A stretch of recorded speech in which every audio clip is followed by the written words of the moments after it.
all of us are very uncomfortable with death. Maybe not so much for teenagers or people in their 20s, but as we begin to round middle age, the prospect of dying becomes worrisome.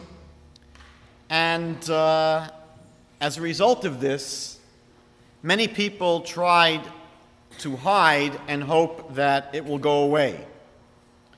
William Randolph Hearst used to forbid people to mention death in his presence. Some people avoid going to doctors because they're afraid they may hear bad news. We live in tremendous denial. I think Ernst Becker actually wrote a book called The Denial of Death. Morticians camouflage the dead. People sometimes at a funeral say, "Doesn't Fred look great?" He didn't look so great a few weeks ago, but at his funeral, Fred could look wonderful, because we don't want people to even appear to look dead. Some people try to outrun death by building monuments to themselves, by carving their name into a tree or building a pyramid. But they want something to last beyond their own life. People don't want to feel that life is going to come to an end. Woody Allen once quipped that I don't want to achieve immortality through my work. I want to achieve it through not dying. Now, I would suggest that one of the greatest misconceptions about Judaism centers around the issue of death and what comes afterward.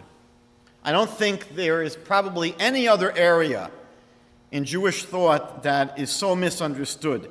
Dennis Prager, I think Dennis spoke here last night or the night before.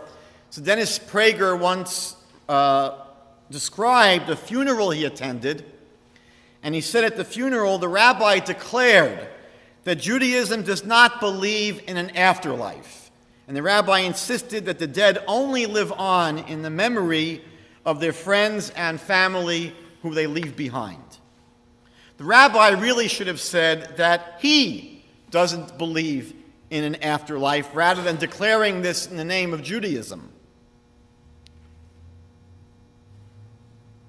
It's also very common to hear people say that Judaism does not believe in heaven or hell.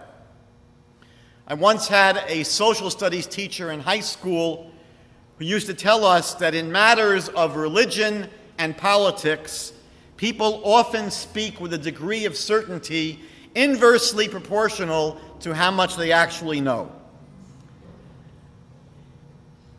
Now, I think some of the misconceptions about the topic we'll be dealing with tonight might stem from an anti-supernatural bias that crept into modern Judaism from the Enlightenment.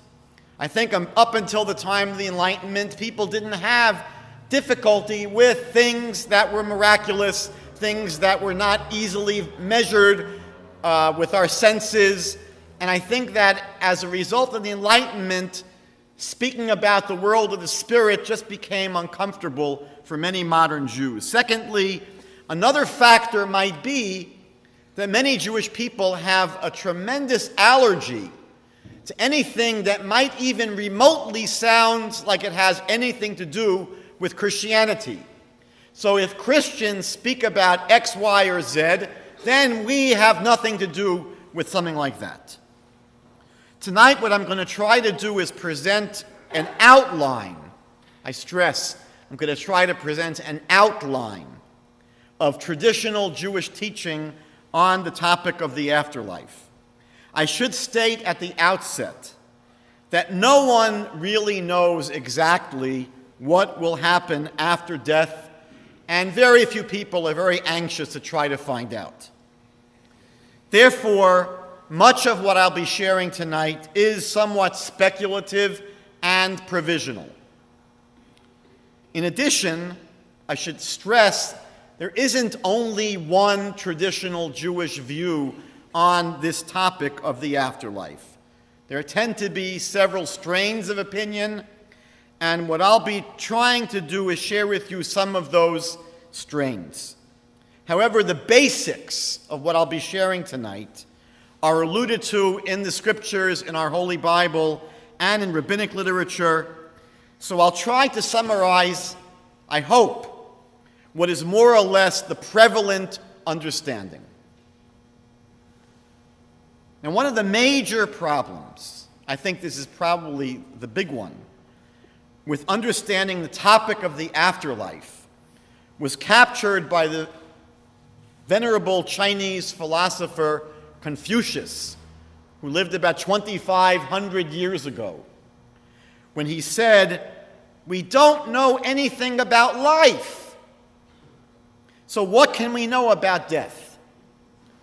And so I'm going to have to share with you a bit of a long preamble tonight in order to understand the Jewish view of death and the afterlife, because it really all hinges on our view of life in the first place. And I think the first question we have to understand, the real question, it's a bit of a conundrum at the outset tonight, is not why people die, but why are we alive in the first place? Meaning, why are we here in this world in the first place?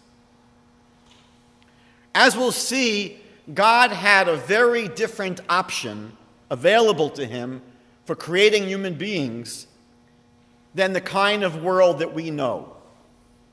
We're all familiar with this world, but the truth is, if we understand God's agenda in creating a world, he could have created a much different kind of world. And it's important that we understand, why are we in this world rather than another kind of existence? What was God's intention in creating human beings? So the Bible says, after each day of creation, Vayar Elohim ki tov. Normally translated, and God saw that it was good. But the German Bible commentary of Yaakov Tzvi Mecklenburg in his Ketav HaKabbalah writes that Vayar Elohim ki tov can be translated really as the causative. Vayar, and he caused it to be seen. God caused it to be seen, ki tov, because he is good. Meaning, after each thing that's created, the Bible's not telling you that God made it and then God looked at it and said, "Hey, pretty good." I mean, that's absurd. God's not going to make something and look at it and say, "I give myself an 85. So it's not giving you an evaluation of the quality of what God made. It's telling you, after each thing that was created, why did God make it? Vayar Elohim ki tov, God brought it into existence because he is good, meaning that the motivation for creation is God's love and altruism. Creation was not for his sake. Our sages teach that the nature of someone who is good is to do good, to give. And God created us out of his desire to give, to have a recipient for his goodness. Just like parents want their children to have a life of ultimate fulfillment and pleasure, God wants no less for us. The famous Jewish Kabbalist Rav Moshe Chaim Luzzatto, a brilliant Italian mystic from the 18th century, expressed it like this in his famous book, Derech Hashem, The Way of God. He writes, God's purpose in creation was to bestow his good to another. Since God desired to bestow good, a partial good would not be sufficient. If God's going to do something, he's doing it all the way. The good that he bestows would have to be the ultimate good that his handiwork could accept. God is not interested in creating human beings who will go through life in second or third class. God's desire is that we experience life in first class. Now, what is this pleasure? What is this great pleasure that God seeks to give us? It's obviously not a piece of cheesecake, or 15 minutes of fame, or even winning the Mega Millions. It should happen to all of us. As Tevye said, may the Lord strike me with it, may I never recover. But Rabbi Luzzatto goes on to explain that the ultimate pleasure is eternal pleasure. Cheesecake is not eternal. The ultimate pleasure is an eternal pleasure. And that opportunity to attach ourselves to the greatest good in the world and the source of all other pleasures. That's the greatest pleasure possible, to attach ourselves to the source of all other pleasures, the headquarters of everything in this world. So he writes, God alone is the only true good, and therefore his beneficent desire would not be satisfied unless he could bestow that very good. What does God want to give us? Himself. The nature of this true benefit is his giving created beings the opportunity to attach themselves to him to the greatest degree possible for them. Bonding with God and knowing him is clearly a spiritual experience. It's not a physical experience. Our bodies would be irrelevant, and they might even get in the way and interfere. So I go back to my question. If God's intention is for us to experience closeness with him, why create us in a physical body and put us in a physical world? Why not just create us as simply a spiritual, non-physical soul and allow us to exist in a blissful heavenly realm forever? That's my question. If the ultimate goal is for us to experience the greatest pleasure, which is God, so what experience is God? It's not our stomach, it's not our fingers, it's our soul. And so if that's the agenda, so I'm asking, why are we alive in this world in a body?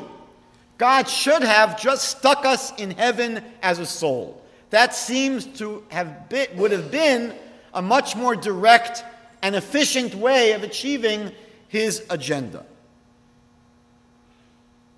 Why put us in this physical world, in a physical body where it's so easy to get distracted from the spiritual and even tarnish our pure spiritual souls by sinning?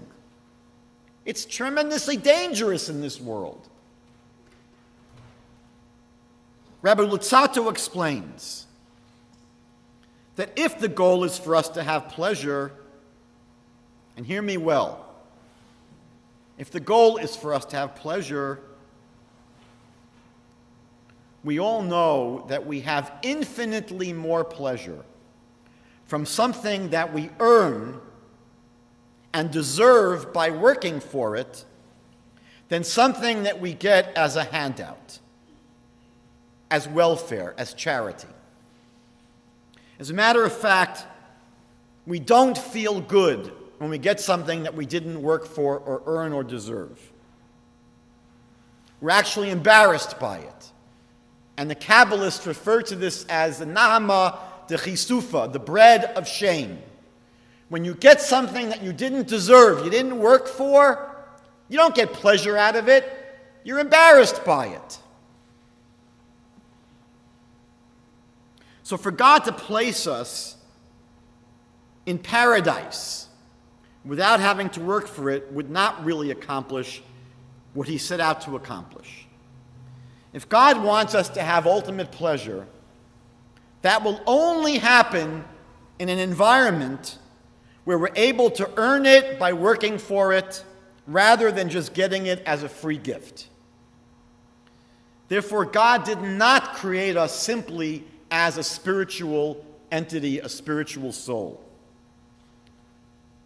The Torah tells us that we were created from the dust of the earth, that God then breathed this breath of life into. We are both physical and spiritual, what Rabbi Eliezer Berkovitz referred to as biopsychic beings. Not only did God fuse our soul into his physical body, he put us into a physical world where there are numerous challenges, temptations, and distractions to draw us away from a relationship with him.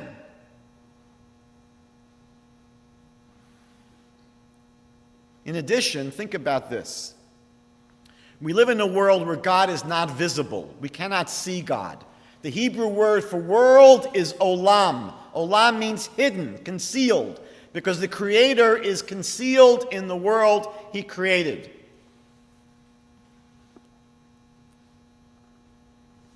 The world seems to be able to function perfectly well without him. There were actually philosophers called the deists who believed that God created the world and then took a vacation in Mexico. And he's not involved with running the world. He just set it up and it runs all by itself. And so if we're not feeling well, we can go to the doctor, take some medicine, and we feel great.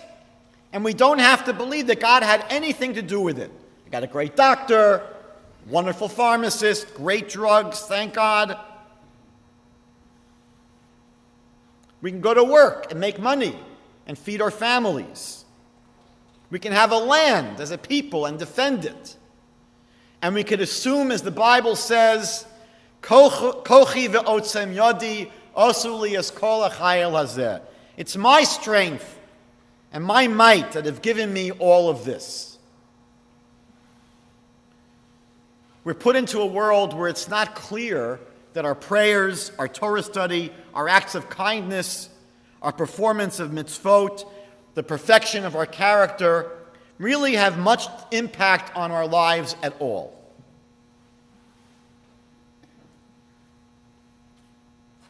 We're supposed to get close to God, but obviously a relationship that's forced is not really a relationship. So how do we form a relationship with God? And how do we attach ourselves to God? We live in a world where there's tremendous tension between our body and our soul. We feel both of them. We feel drawn to our soul. We feel drawn to our body. We often feel in conflict. My soul pulls me in one direction. I know I should get up this morning and pray. My body says, stay in bed. You don't need to get up to pray. This is a constant tension that we feel between our body and our soul. And this tension between our body and our soul, between the physical and the spiritual, is the arena in which free will operates. That's the arena in which we as human beings get to choose. We get to choose spirituality. We get to choose godliness. We get to choose to put God in our lives, rather than living without God. But it's a choice. And we have tremendous obstacles to overcome in making this choice. It's not easy. Tremendous obstacles to live a virtuous life. But by making these choices, we become deserving of our closeness with God. The Talmud teaches that we can get close to God by emulating him, by modeling our lives after God, by being like him. The first thing we learn about God in the Bible is that he is a creator. And he didn't have to create the world. He did the creation as an act of free will, as an act of love. But God's first action in the Bible is to create.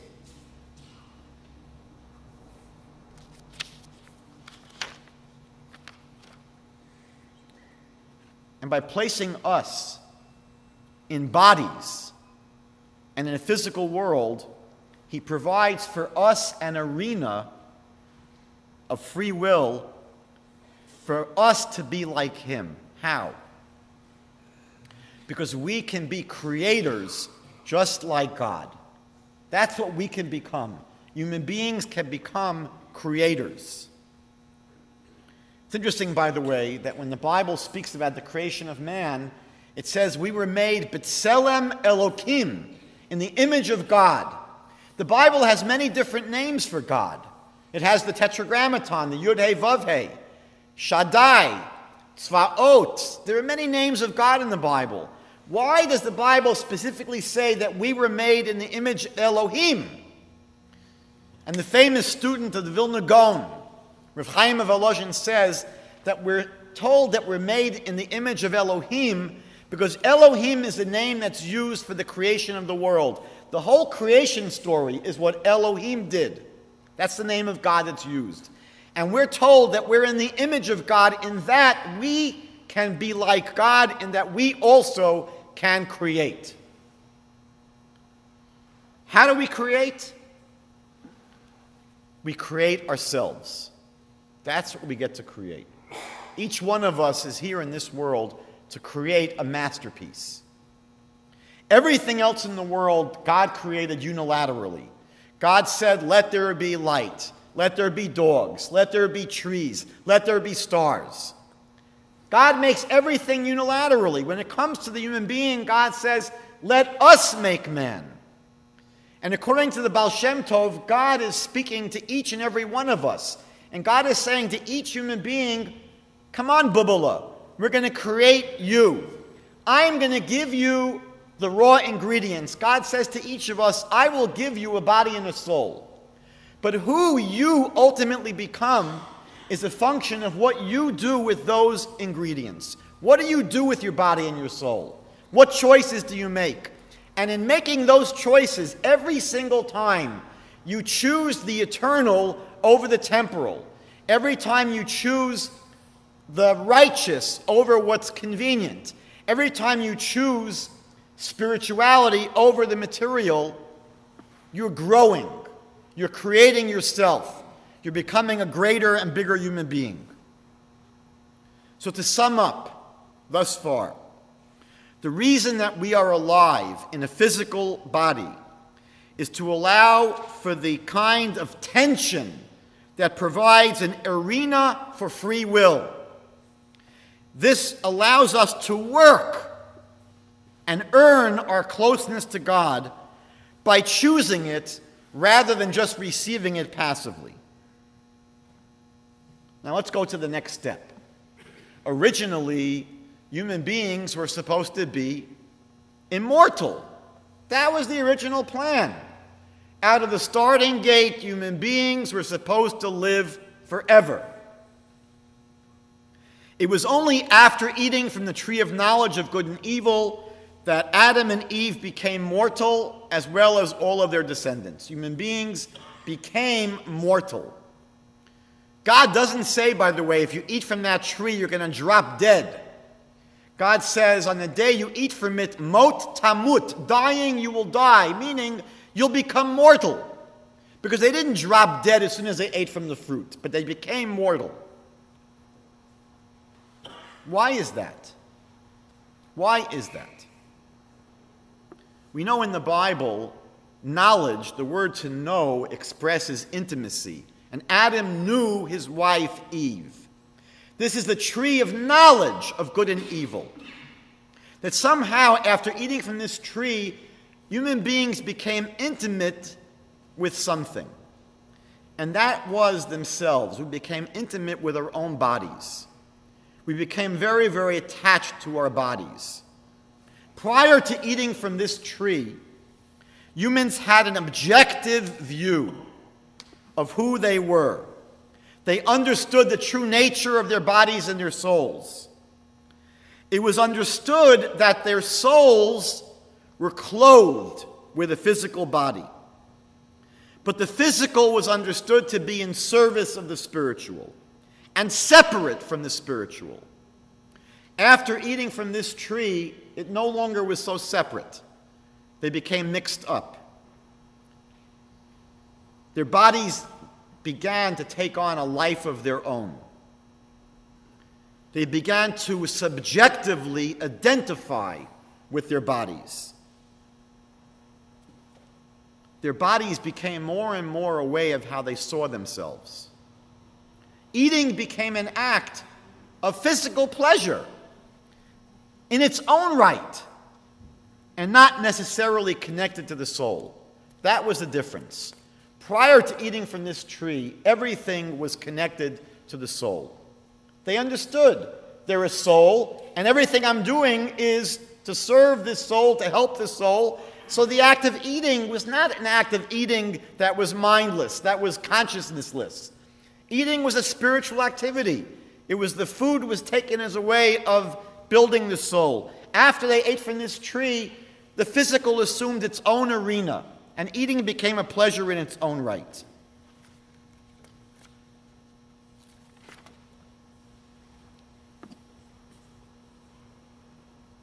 Previous to this, the physical world and its temptations were external to us. They were external to us. The snake, which represents our evil inclination, was an external force in the world. But after eating from this tree of knowledge of good and evil, we became intimate with it. It became an internal thing. We couldn't separate our desires from reality. And this is what caused Adam and Eve to become ashamed and to try and hide from God. Because of this confusion, it became impossible for human beings to ultimately and truly fulfill the purpose of their creation.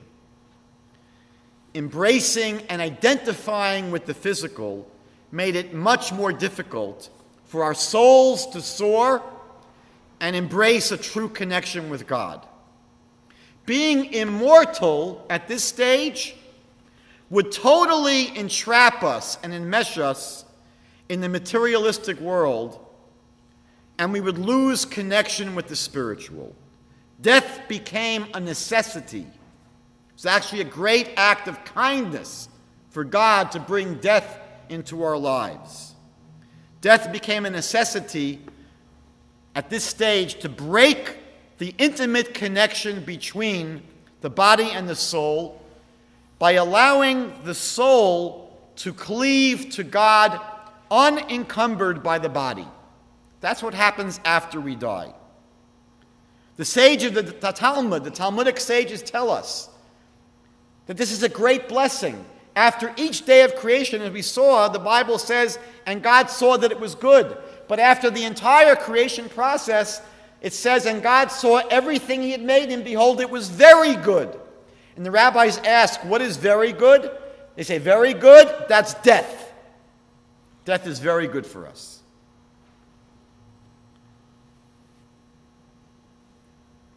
Because in death, the soul learns that it's not a body. The question is, what happens after we die? What happens after death? So when we ask the question, what happens after we die, we have to remember, who is this we? The we is composed of two parts, our body and our soul. We first became alive. We first became alive when God took lifeless dust and breathed the breath of life into it. What is death? Death is simply the removal of our soul from our body. That's all death is. Death is the departure of our soul from our body. Life was the implanting of the soul into our body. Death is the removal of the soul from the body. Our souls, of course, being spiritual, continue to exist after our bodies return to the earth.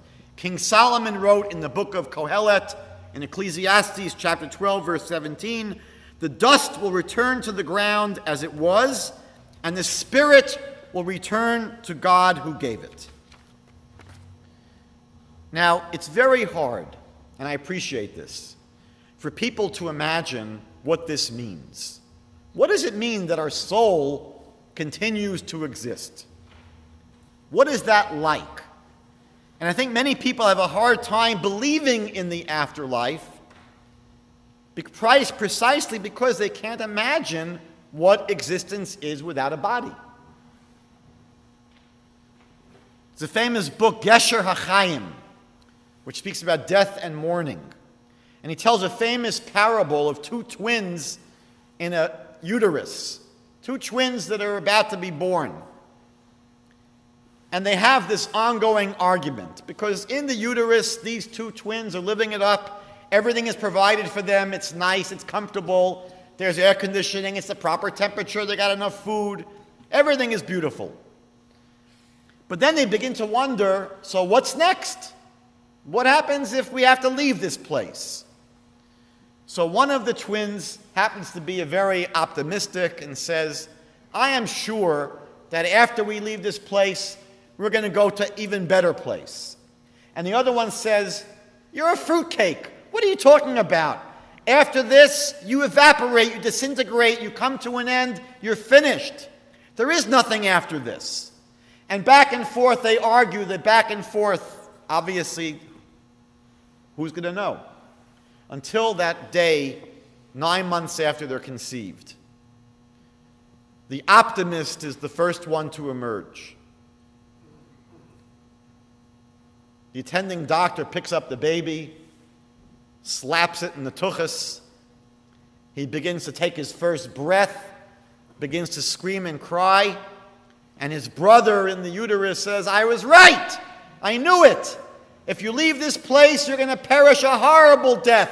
It is bad news ever to leave this place. And he doesn't know that in that room, there's a big celebration going on, Mazel Tov, people are making l'chaims, because this little baby is now emerged into the next stage of life. I think there are some very compelling reasons for us to understand that the possibility of continued existence after death is very, very reasonable. The Lubavitcher Rebbe used to always say that the first law of thermodynamics in physics teaches that energy is never destroyed or lost. Energy merely assumes another kind of form. And he said, if this is true regarding physical energy, then how much more so when it comes to spiritual energy, spiritual reality of the soul whose existence is not limited to time or space. It too will pass from one form of existence into another. Also, does it make any sense for God to create human beings and allow his creatures to spend their lives in an effort to achieve perfection, only to have everything come to a terrible end just 70, 80, 100 years later? What would be the point? Also, there's so much injustice in this world. God's fairness would seem to require and demand a realm where accounts could be settled, where the righteous who suffer during their time on this earth can truly be rewarded, and the wicked who seem to skate by and enjoy a wonderful, pleasurable life in this world can get their payback. Now, in recent times, many of you are aware of the fact that there's been a tremendous amount of research into near-death experiences. These are people who were pronounced clinically dead. Their brains didn't register any activity. Their hearts stopped beating. Their senses ceased to register any stimuli. Yet these people who were pronounced clinically dead could later recount exactly what happened in the rooms where their bodies laid after they were pronounced dead. They could tell who came in and out of the room. They could recount exactly what was said and conversed about in front of them and as they laid there dead. In the 20th century, Elizabeth Kubler-Ross and Raymond Moody did studies of countless people, not just in North America, countless people throughout the entire world, all reporting very similar experiences of what happened after they were pronounced dead. There's a pediatrician from Seattle, Dr. Melvin Morse, who studied children who had survived cardiac arrest. And he concluded that their near-death experiences were not due to the taking of drugs or cultural conditioning.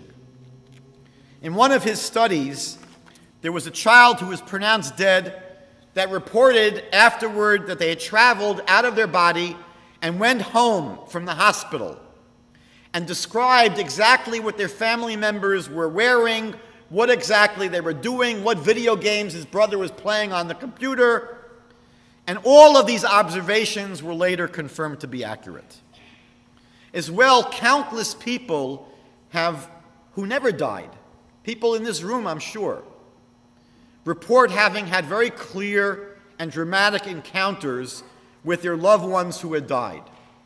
They either came to them in dreams or appeared to them in apparitions. Some of these incredible stories can be found in a recent book published by Yitta Halberstam and Judith Leventhal called Small Miracles from Beyond, published in 2014. If I had time, I would share some of these stories with you. They would absolutely blow your minds. That's an ad to buy the book.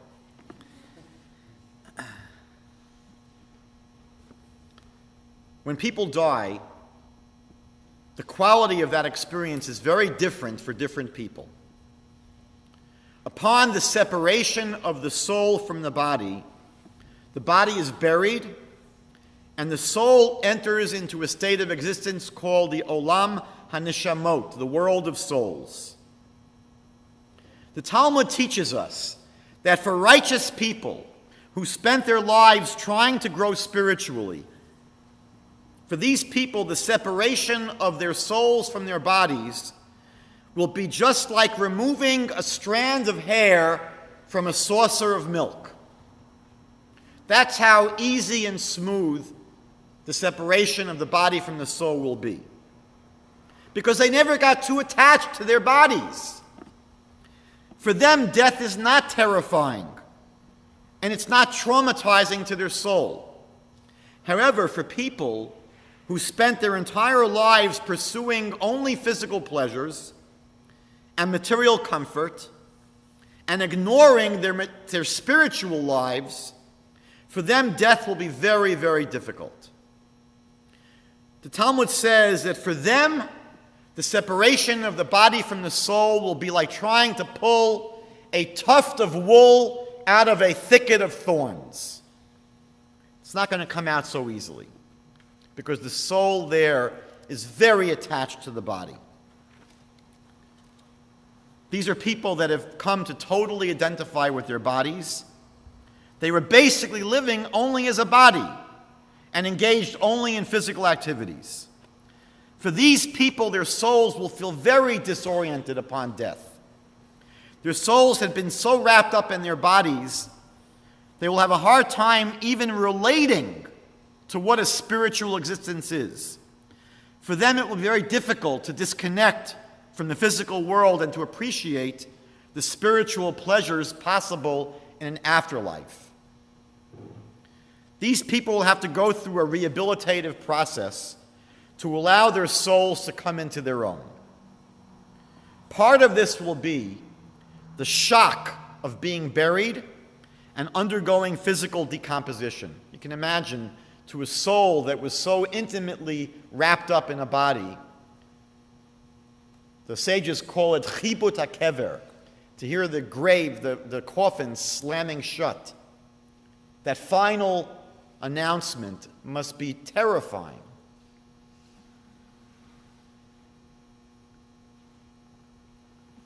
To experience their own body decomposing, this body that had been so connected to starts to decay, that must be terrifying to a soul that only identified as being a body.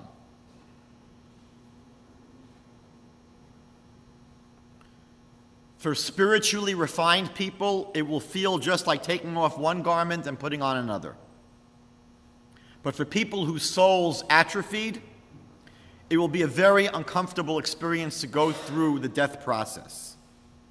Of course, Judaism emphasizes that much of this discomfort can be avoided if we wake up before we die and begin focusing on our lives properly. It's one of the major teachings of Judaism. In the Talmud, Rabbi Eliezer would say, repent one day before you die. And his students would say, but Rebbe, you don't know when you're going to die. And he would say, good point, grasshopper. Therefore, do it now.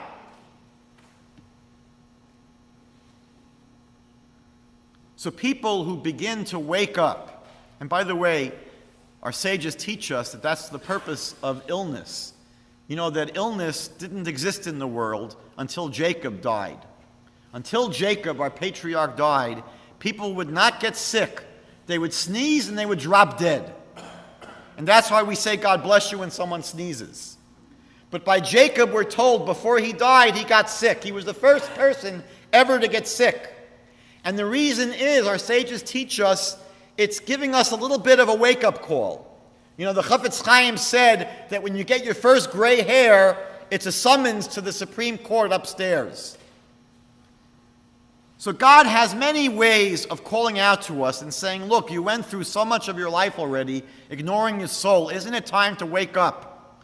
Start devoting some time to spiritual things in life, to growing spiritually, to working on yourself, to growing as a person, to studying Torah, to doing mitzvot, to helping other people, to working on your character traits, to doing chesed. There's so many things that we're supposed to be involved in, and people seem to just ignore it and play video games.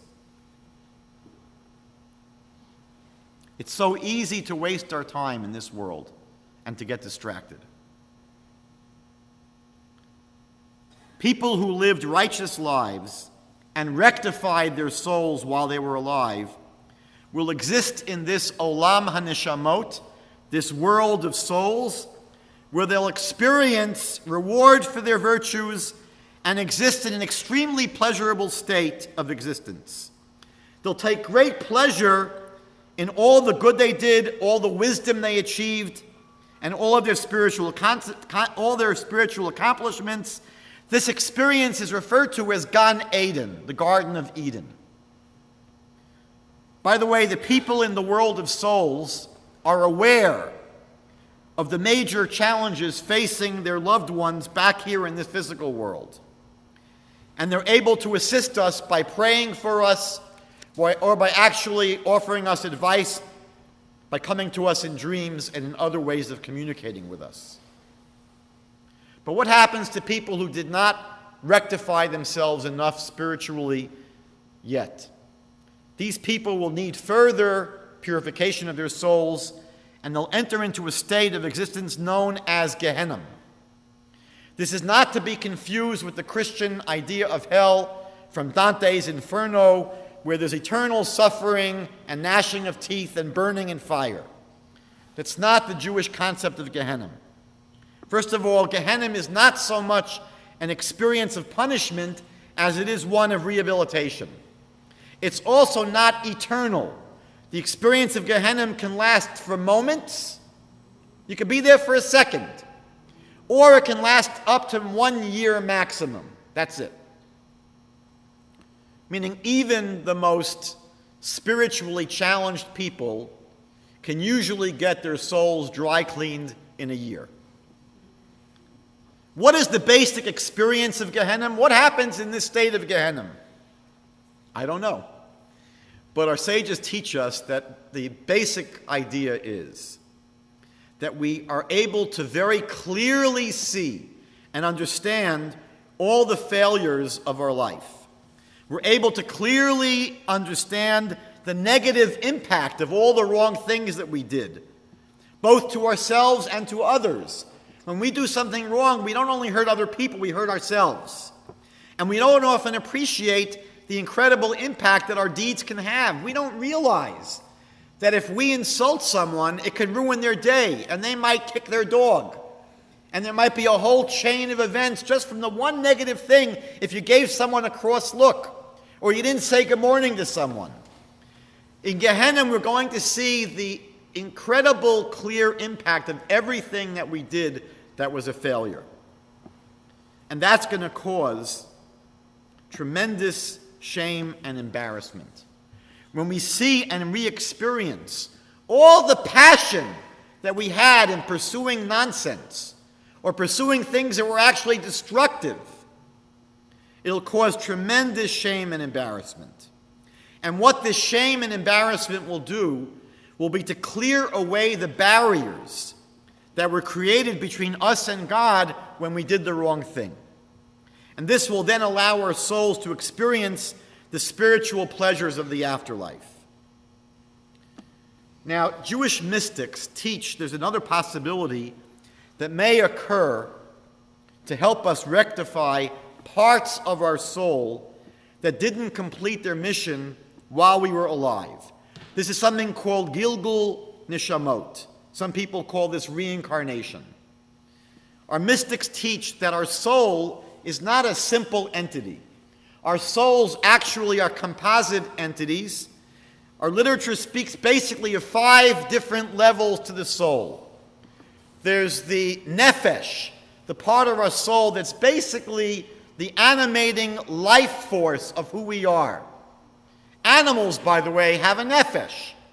The nefesh is what keeps us alive. Then there's a level of ruach. That's the emotional part of who we are. Our feelings, our emotions. Then there's the third level, the neshama, which is the intellect and the spiritual part where we connect spiritually to the beyond. And then there are 2 parts to our soul which are not even attached to our body. It's the parts of our soul that really connect us to God, which I can't explain. It's the chaya and the yechida. So we have different parts to our soul, and by the way, each of these 5 parts has all the other 5 parts within it. Now normally, the 3 upper levels, in the neshama, the chaya, and yechida, are very, very difficult to corrupt, almost impossible to corrupt. But some people may have other parts of their souls needing rectification. And so what the Kabbalists teach is that those parts of our soul may enter into another human body in order to allow those parts to be rectified. You should know that reincarnation is not universally accepted by all Jews, although it seems to be accepted by the vast majority of Jewish teachers. I should also point out that for a very small number of people who are thoroughly evil in their lives and not able to be rehabilitated through Gehenna or any other means, they will exist forever in shame and humiliation in Gehenna. They will not be able to experience the afterlife. They will basically have eternal misery. But that's a very, very, very small fragment of people. Humanity itself will enter its next phase of existence in the Messianic age. This will be a time in human history where human strife will be eliminated, wars will cease, and people will be able to pursue spirituality and a relationship with God relatively unencumbered. In the Messianic age, it'll be possible for people to devote themselves to spiritual pursuits. At some point during this Messianic age, the next stage will take place, which is called Techiyat HaMeitim, the resurrection of the dead. Our bodies will be reconstituted like plants that emerge from seeds that first decompose in the ground and then sprout. But our bodies will become more refined bodies than we are now. They'll be less coarse, less tethered to the physical, more ethereal bodies. We won't need to eat physical food, for example. We'll be able to survive and receive our nourishment from spiritual means only. But we will have bodies that come back to life. And now there are 2 major views on what happens next. The minority view is the one taken by the Rambam Maimonides. Maimonides holds that the purpose of this period, why are our bodies going to come back? What is the purpose of that? Maimonides says that while people lived in this world, most of humanity lived in a world that was a very broken world, a world of strife, a world of war, especially for Jews, a world where we're always being persecuted. Maimonides says that for most people who lived throughout human history, life was difficult, and it was hard to pursue the spiritual. So they're given a chance to come back into the Messianic age, to live a life again in a more refined world where it will be easier for them to devote themselves to spirituality. However, Maimonides says that after these people live in a resurrected body, they will die again. And then their souls alone, just the spiritual part of who they are, will enter into the existence of what is called Olam Haba, the world to come, which is basically a blissful, eternal paradise. Maimonides says that people that finish the resurrection stage will exist eternally as a soul in the state of bliss, experiencing the knowledge and reality of God. That's all, folks. But most other Jewish sages take a different approach here. They say that the time of the resurrection is not only to allow people to experience life in the ideal messianic age, but that ultimately we will live forever as a composite, complete human being, a body and a soul. Why is this? Why do we have to exist in the future, not just as a soul, but as a soul reunited with the body? So the Talmud tells the following story. I'm going to read it to you. Antoninus Marcus Aurelius said to Rabbi Yehuda HaNasi in the 2nd century, the body and the soul can both escape God's judgment. This Roman wise person said, you know what? In the future, the body and the soul, they can get away with murder. Why? The body and the soul can escape God's judgment because the body can defend itself by saying, it was the soul who sinned. Because look, since the day the soul left me, I have lain still like an idle stone in the grave and have not committed any sins. If it wasn't for the soul, I wouldn't do anything wrong. That's what the body could say. And the soul can likewise say, it was the body that sinned. Since I left the body, I have flown free like a bird. Rabbi Yehuda replied, I'll offer you a parable in response.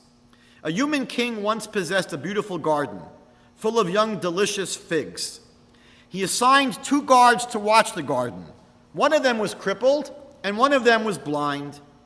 The crippled guard said to the blind one, I see luscious fruit in this garden.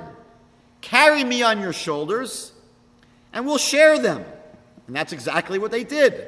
The blind man carrying the lame one until they had consumed the choicest fruit of the garden. When the king returned,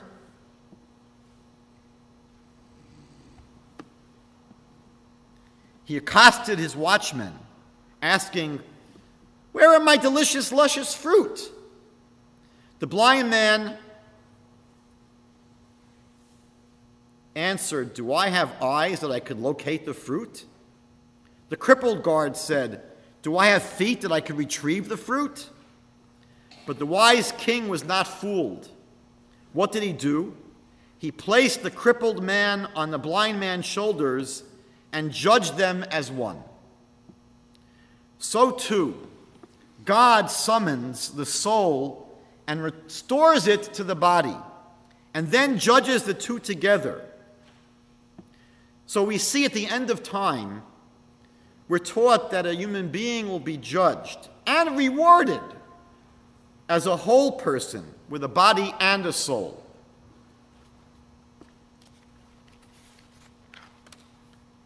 Let me wrap up.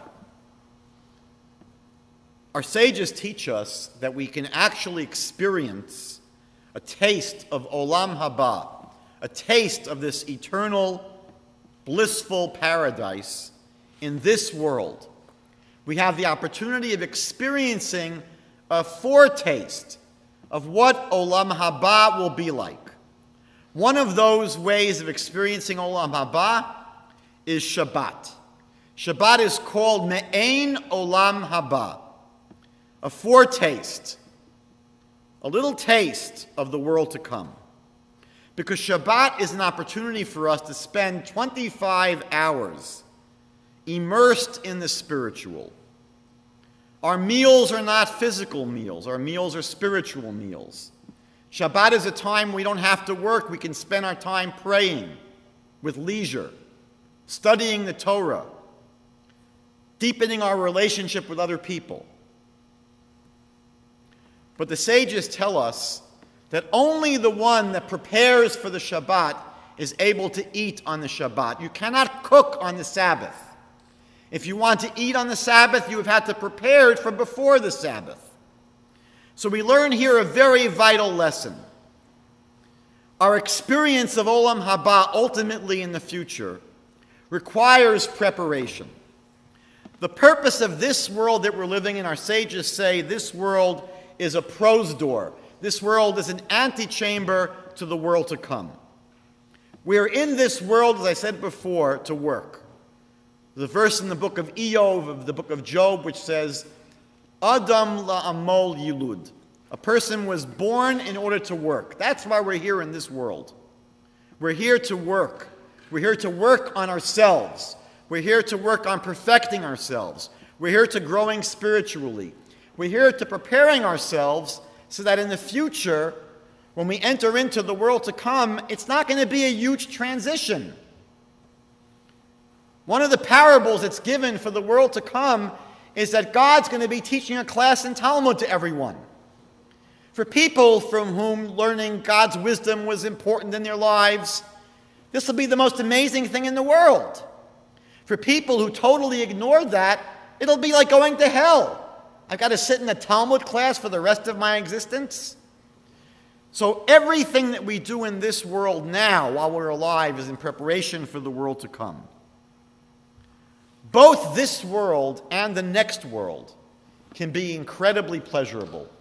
The rabbis teach us in Ethics of the Fathers, in Pirkei Avot, that all of the pleasures of this world don't equal one sniff of the pleasures of the world to come. Which means it's not just that all the pleasures of this world, and Rav Dessler explains that it means all the pleasures of this world. It means take all the pleasures you ever had in your whole life, and then take all the pleasures of every person alive in the world today, all 7 billion people, take all their pleasure, and add that to the pleasure of every person who ever lived. The Talmud is saying that all of that pleasure, all the pleasure of this world, doesn't equal not tasting a knish in the world to come. It means it doesn't even equal walking into the store and smelling the knish. That's how incredible the world to come will be. We can't even imagine how much pleasure there is there. But the Talmud says, incredibly, that all the pleasure in the world to come does not equal 1 hour spent in this world in growing spiritually. So at the end of the day, we live a life where there's incredible potential for pleasure, both in this world and the world to come. I pray that all of us will be able to experience both of these potentials for pleasure, hopefully in a very long life in this world, and then a very long life in the world to come.